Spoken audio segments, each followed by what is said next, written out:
Hello friends, welcome back to asset builder YouTube channel. और आज के इस वीडियो में हम बात करेंगे कि power of compounding stock market में कैसे काम करता है।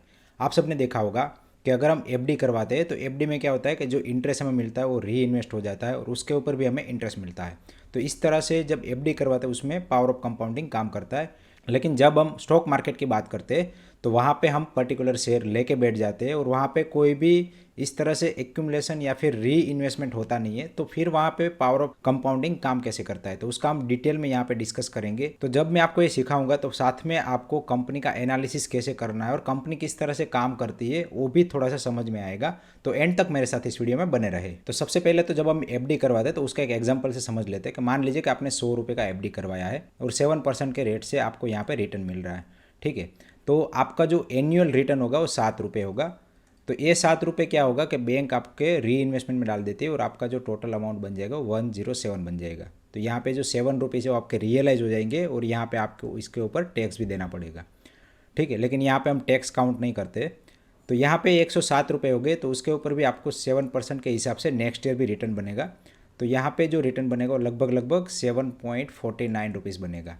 ठीक है, अब नेक्स्ट ईयर क्या होगा कि ये 7.49 रुपीज़ का जो इंटरेस्ट है वो री इन्वेस्ट हो जाएगा और आपको यहाँ पे टोटल जो पोर्टफोलियो है वो हो जाएगा 114.49।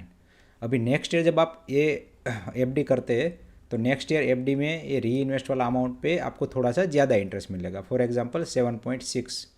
ठीक है, तो इस तरह से आपका पावर ऑफ कंपाउंडिंग काम करता है। और जब आप इस तरह से 10 साल तक इन्वेस्ट करते हैं तो रूल ऑफ 72 के हिसाब से 10 साल के अंदर आपके पैसे डबल हो जाते हैं, मतलब कि लगभग लगभग आपके 200 रुपये बन जाएंगे। ठीक है, तो इस तरह से जब आप एफडी करवाते हैं तो उसमें तो समझ में आता है कि किस तरह से पावर ऑफ कंपाउंडिंग काम करता है। लेकिन जब हम स्टॉक मार्केट के अंदर इन्वेस्ट कर देते हैं, फॉर एग्जांपल आपने 2011 में रिलायंस के शेयर 500 रुपीज़ की प्राइस पे परचेस किए थे। ठीक है, अभी आ गया 2022 तो यहाँ पे रिलायंस की शेयर प्राइस मान लीजिए बढ़ तो गई है, लेकिन ये शेयर प्राइस क्यों बढ़ी और किस हिसाब से शेयर प्राइस यहाँ पे इंक्रीज होती है। और यहाँ पे पावर ऑफ कंपाउंडिंग हमें प्राइस के हिसाब से तो दिख रहा है, लेकिन एक्चुअल में काम कैसे करते तो उसको हम एक बार डिटेल में समझते हैं। तो आप सभी को पता है कि जब हम कोई भी शेयर परचेस करते तो हम कंपनी के अंदर कुछ हिस्सेदारी परचेस करते हैं, मतलब कि ये एक बिजनेस आप परचेस कर रहे हैं। तो बिजनेस समझने के लिए मैं ऑलवेज एक सिंपल एग्जांपल देता हूँ लोकल किराने स्टोर का। तो मान लीजिए कि आपकी कोई एक किराने स्टोर की शॉप है, आपने किराए पे ली है और यहाँ पे आपने 5 लाख रुपए का सामान रखा है। ठीक है, अब मैं मान लेता हूँ कि यहाँ से आपको 50,000 रुपये की मंथली इनकम हो रही है, मतलब कि यहाँ पे अगर हम 12 से मल्टीप्लाई करेंगे तो 6 लाख रुपये की आपको मंथली इनकम होगी। ठीक है, अभी आप यहाँ पे 3 लाख रुपीज़ अपने पर्सनल एक्सपेंसेस के लिए निकालते हैं और बाकी के जो 3 लाख रुपीज़ है वो री इन्वेस्ट करते हैं फॉर एग्जांपल। तो नेक्स्ट ईयर आपके पास इस दुकान में रखने के लिए टोटल 8 लाख का सामान आप रख सकते हैं। ठीक है, जब आप ज़्यादा सामान रखेंगे तो ओबियसली थोड़ा सा मेहनत करेंगे तो ज़्यादा कस्टमर आएंगे, तो आपका यहाँ पे जो प्रॉफिट है वो भी थोड़ा सा बढ़ जाएगा। फॉर एग्जांपल मैं मान लेता हूँ कि यहाँ पे आप नेक्स्ट ईयर 80,000 रुपीज़ का प्रॉफिट अर्न कर रहे हैं। ठीक है, तो यहाँ पे आपका ईयरली जो प्रॉफिट है वो हो गया 96 लाख रुपीज़। ठीक है, अभी 96 लाख रुपीज़ में से मान लेते हैं कि 4 लाख रुपीज़ आपने होम एक्सपेंसेस के लिए निकाल लिए और बाकी के जो 5.6 लाख रुपीज़ है वो री इन्वेस्ट किए। अब ये छोटी सी दुकान है और कस्टमर भी आसपास का जो रेसिडेंट है वहाँ से आते हैं, तो हो सकता है कि आपके कस्टमर ज़्यादा बढ़ नहीं सकते। तो यहाँ पे मैं मान लेता हूँ कि यहाँ पे आपके पास ज़्यादा स्कोप नहीं है। यहाँ पे अगर जब ज़्यादा सामान भी रखते हैं लेकिन फिर भी आपका जो इनकम है वो बढ़ेगा नहीं। तो अभी आप 5.6 लाख रुपये से क्या कर सकते हैं कि एक नया दुकान चालू कर सकते हैं। वो दुकान आप 5.6 लाख रुपये से चालू कीजिए। अब हो सकता है कि एक साल में इसका प्रॉफिट में भी 20,000 आए, लेकिन थोड़ा सा सेटअप हो जाने के बाद यहाँ पर भी आपका प्रॉफिट 50,000 80,000 आना चालू हो जाएगा। तो इस तरह से नेक्स्ट ईयर भी आपकी जो इनकम है वो मैं मान लेता हूँ कि वो फॉर एग्जांपल 1.2 लाख होगी। यहाँ पे मैंने मंथली काउंट किया था तो इसीलिए 12 इंटू 12, तो यहाँ पे आपका 15 लाख का इनकम हो गया। तो 15 लाख में से आप 5 लाख रुपए निकाल लेते हो और बाकी के जो 10 लाख रुपए है वो री इन्वेस्ट करते हैं। तो मैं मान लेता हूँ कि 5 साल के अंदर आपके पास इस तरह से 3 शॉप हो गई और तीनों शॉप से आपको 80,000 का रेवेन्यू या फिर प्रॉफिट जनरेट हो रहा है। तो 80,000 इंटू 3 करेंगे तो आपका टोटल जो प्रॉफिट हो जाएगा 24 लाख हो जाएगा। ठीक है, अगर आप ऐसा नहीं करते तो क्या होता, वो पूरे का पूरा आप एक्सपेंस कर देते और यहाँ पे एक्सपेंशन नहीं करते तो क्या होता कि आपका जो इनकम है वो फिक्स रह जाता 50,000 और यहाँ पे पावर ऑफ कंपाउंडिंग आपके लिए काम नहीं करता और आपकी जो प्रॉपर्टी है वो भी 5 लाख की ही रह जाती।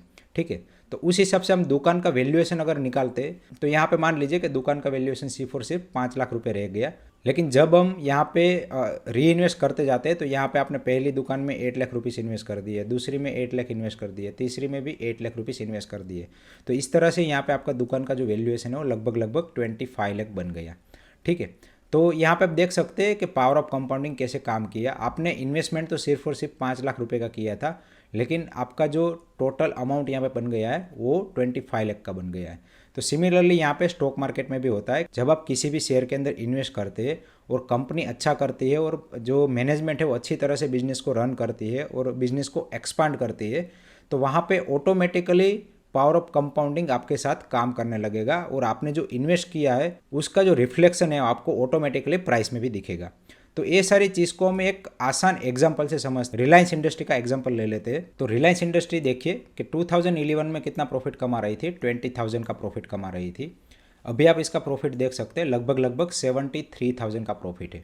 तो यहाँ पे अगर हम ग्रोथ देखेंगे तो यहाँ पे मैं 20 ले लेता हूँ और यहाँ पे कंपनी अभी कमा रही है 73। तो ये एक्चुअली 73,000 करोड़ है, ये 20,000 करोड़ है। तो यहाँ पे आप देख सकते हैं कि जो CAGR है वो 13.82% का बन रहा है। मतलब कि ये जो आपका इन्वेस्टमेंट कंपाउंड हुआ लगभग 14% के रेट से कंपाउंड हुआ। ठीक है, अब यहाँ पे मैंने कैलकुलेटर बनाया है। फॉर एग्जांपल आपने FD करवाया होता तो 10 साल के अंदर आपका जो अमाउंट है लगभग डबल होता। लेकिन आपने अगर कोई ऐसे बिजनेस में इन्वेस्ट किया होता कि जहाँ पे आपको 14% का कंपाउंडिंग हो रहा है, तो वहाँ पे आपका 10 साल के अंदर जो पैसा है वो लगभग 3-4 गुना हो जाता। मतलब अगर आपने 1 लाख इन्वेस्ट किए होते तो वो 4 लाख बन जाते। लेकिन साथ में ही अगर आप FD में इन्वेस्ट करते तो आपके 1 लाख रुपीस 2 लाख रुपए बनते। तो यहाँ पे जो डिफरेंस है वो लगभग डबल है। तो ये होता है पावर ऑफ कंपाउंडिंग। 7% और 14% देखने पे आपको छोटा लगता है, लेकिन उसका कंपाउंडिंग इफेक्ट 10 साल के बाद आता है तो बहुत ही बड़ा इफेक्ट आता है। अब जब मैं यहाँ पे FD की बात कर रहा हूँ तो FD में आपको हर साल वहाँ पे आपका टैक्स भी लगेगा, लेकिन यहाँ पे जब आप कंपनी के अंदर इन्वेस्ट करते हैं तो आपको हर साल यहाँ पे टैक्स नहीं देना है।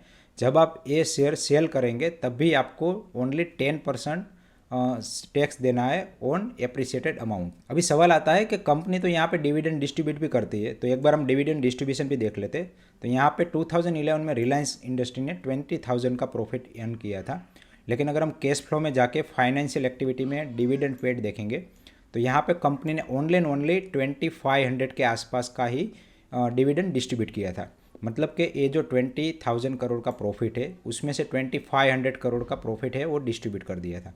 फिर भी कंपनी के पास जो रिमेनिंग अमाउंट है लगभग 17,000 करोड़ का, वो कंपनी में री इन्वेस्ट हो गया और वो री इन्वेस्टेड अमाउंट से कंपनी ने नेक्स्ट ईयर ज़्यादा प्रॉफिट कमाया। ठीक है, सिमिलरली उसके नेक्स्ट ईयर उससे भी ज़्यादा प्रॉफिट कमाया। तो इस तरह से कंपनी की जो प्रॉफिटेबिलिटी है वो बढ़ती गई।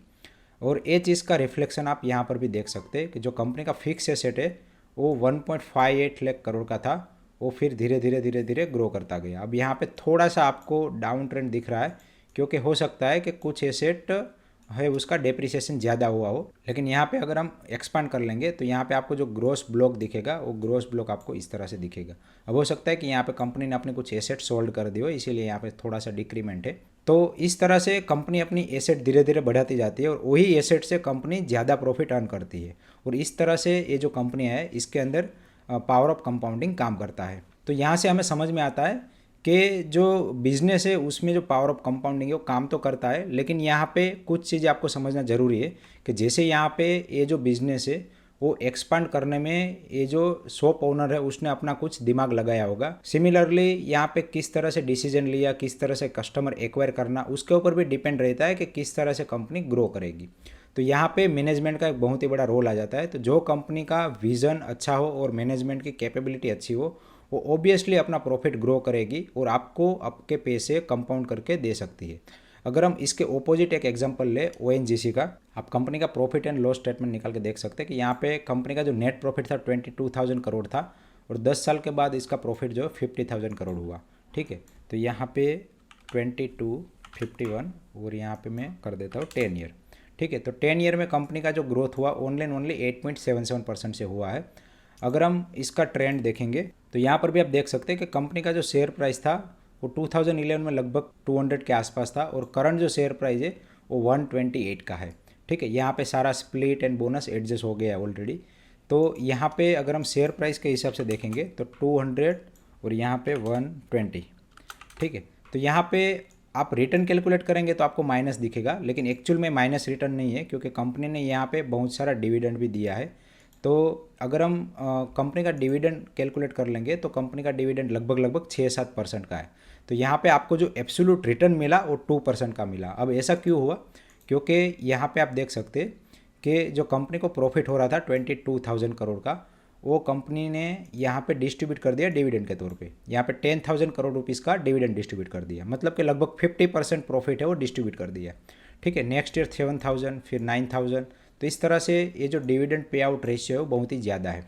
तो जो ज़्यादा डिविडेंड देने वाली कंपनी है वो ज़्यादा अच्छी तरह से ग्रो नहीं कर सकती, क्योंकि उसके जो पैसे है वो कहीं ना कहीं वापस से अपने इन्वेस्टर को दे देते हैं। इंस्टेड ऑफ कंपनी वो पैसे वापस करती, वो कंपनी अपने ग्रोथ के लिए भी यूज़ कर सकती थी। लेकिन यहाँ पे कंपनी का जो शेयर होल्डर है वो गवर्नमेंट है, और गवर्नमेंट अच्छी तरह से बिजनेस नहीं कर सकती, या फिर गवर्नमेंट को बहुत ही ज़्यादा पैसों की रिक्वायरमेंट रहती है।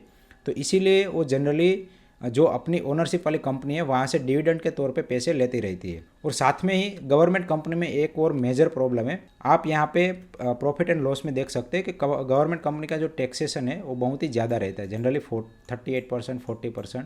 और सामने अगर हम रिलायंस कंपनी का देखेंगे तो रिलायंस कंपनी का जो टैक्सेस है वो टैक्सेस थोड़े से कम है, 26%, 27%।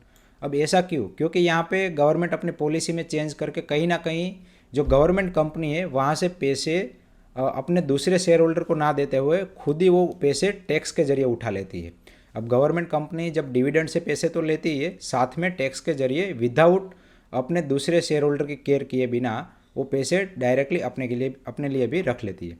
तो ये जो इम्पैक्ट है वो भी अपने शेयर प्राइस पे ऑटोमेटिकली आपको देखने को मिलता है। तो इसीलिए जो इन्वेस्टर है वो जनरली जो पीएसयू कंपनी है या फिर गवर्नमेंट कंपनी है उसमें लॉन्ग टर्म के लिए इन्वेस्ट करना अवॉइड करते हैं, अनटिल एंड अनलेस यहाँ पे वैल्यूएशन बहुत ही ज़्यादा अट्रैक्टिव हो जाए और आपको ऐसा लगता है कि डिविडेंड बहुत ही अच्छा मिल सकता है तो आप इन्वेस्ट कर सकते हैं। लेकिन अगर वहाँ पे कोई भी फ्यूचर ग्रोथ प्लान ना हो तो गवर्नमेंट कंपनी में इन्वेस्ट करने पे आपकी जो वेल्थ है वो डिस्ट्रॉय हो सकती है। तो आशा करता हूँ कि शेयर मार्केट में पावर ऑफ कंपाउंडिंग किस तरह से काम करता है, और साथ में ही जो बिजनेस है वो किस तरह से आप अंडरस्टैंड करके कंपनी के अंदर इन्वेस्ट करना चाहिए, वो सारी डिटेल आपको समझ में आ गई होगी।